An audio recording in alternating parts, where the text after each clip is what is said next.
মধ্যপ্রাচ্যে ইরান ও যুক্তরাষ্ট্রের মধ্যে চলমান যুদ্ধ পরিস্থিতির মধ্যেই তেলের বাজারে একচ্ছত্র আধিপত্য বিস্তারের পথে হাঁটছে চীন। সাম্প্রতিক সরকারি তথ্য অনুযায়ী যুদ্ধের দামামা বাজার অনেক আগেই চীন বিশ্বের বৃহত্তম তেলের মজুদ গড়ে তুলেছে। বর্তমানে বেইজিংয়ের হাতে প্রায় ১৪০ কোটি ব্যারেল অপরিশোধিত তেল গচ্ছিত রয়েছে, যা আন্তর্জাতিক জ্বালানি সংস্থার ৩২টি সদস্য দেশের মোট মজুতের চেয়েও বেশি। বিশেষজ্ঞদের মতে ডোনাল্ড ট্রাম্পের দ্বিতীয় মেয়াদে ক্ষমতায় আসা এবং ভূ রাজনৈতিক অস্থিরতার পূর্বাভাস পেয়েই চীন অত্যন্ত চতুরতার সাথে এই কৌশল গ্রহণ করেছিল। বিশেষ করে ২০২৬ সালের শুরুর দিকে বেইজিং তেলের আমদানি অস্বাভাবিক হারে বাড়িয়ে দেয়। মার্কিন এনার্জি ইনফরমেশন অ্যাডমিনিস্ট্রেশনের রিপোর্ট বলছে, আইইএভুক্ত দেশগুলোর হাতে যেখানে ১২০ কোটি ব্যারেল তেল রয়েছে, সেখানে একক দেশ হিসেবে চীন তাদের ছাড়িয়ে গেছে। বিপরীত দিকে যুক্তরাষ্ট্রের কৌশলগত তেলের মজুদ এসপিআর বর্তমানে তলানিতে গিয়ে ঠেকেছে। জানা গেছে আমেরিকার হাতে এখন মাত্র ৪০,৫০,০০,০০০ ব্যারেল তেল অবশিষ্ট রয়েছে। জ্বালানির আকাশছোঁয়া দাম নিয়ন্ত্রণ এবং যুদ্ধের কারণে সৃষ্ট সরবরাহ ঘাটতি মেটাতে প্রেসিডেন্ট ট্রাম্প ইতোমধ্যে ১৭,২০,০০,০০০ ব্যারেল তেল বাজারজাত করার নির্দেশ দিয়েছেন, যা মার্কিন মজুদকে আরও দুর্বল করে দিচ্ছে।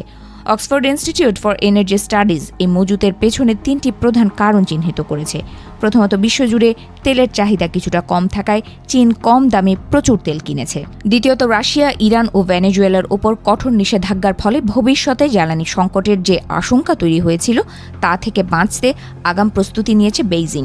তৃতীয়ত, চীনের অভ্যন্তরীণ নতুন জ্বালানি নীতি কোম্পানিগুলোকে কৌশলগত মজুদ বাড়াতে বাধ্য করেছে। বর্তমানে পারস্য উপসাগরের পরিস্থিতি অত্যন্ত উদ্বেগজনক। বিশ্বের মোট তেলের ১/৫ যে হরমুজ প্রণালী দিয়ে পরিবাহিত হয় তা এখন কার্যত অবরুদ্ধ।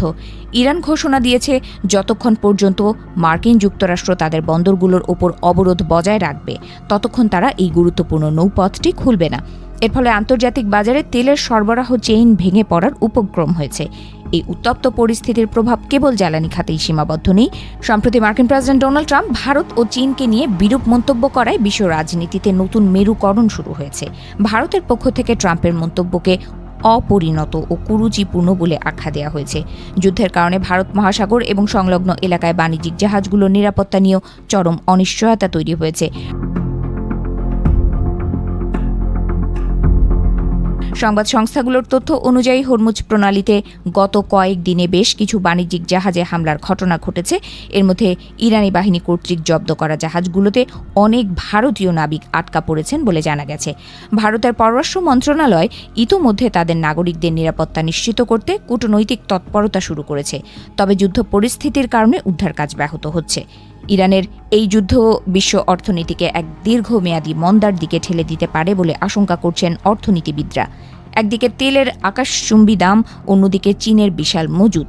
সব মিলিয়ে আগামী দিনগুলোতে জ্বালানি রাজনীতি কোন দিকে মোড় নেয় সেদিকেই তাকিয়ে আছে বিশ্ব।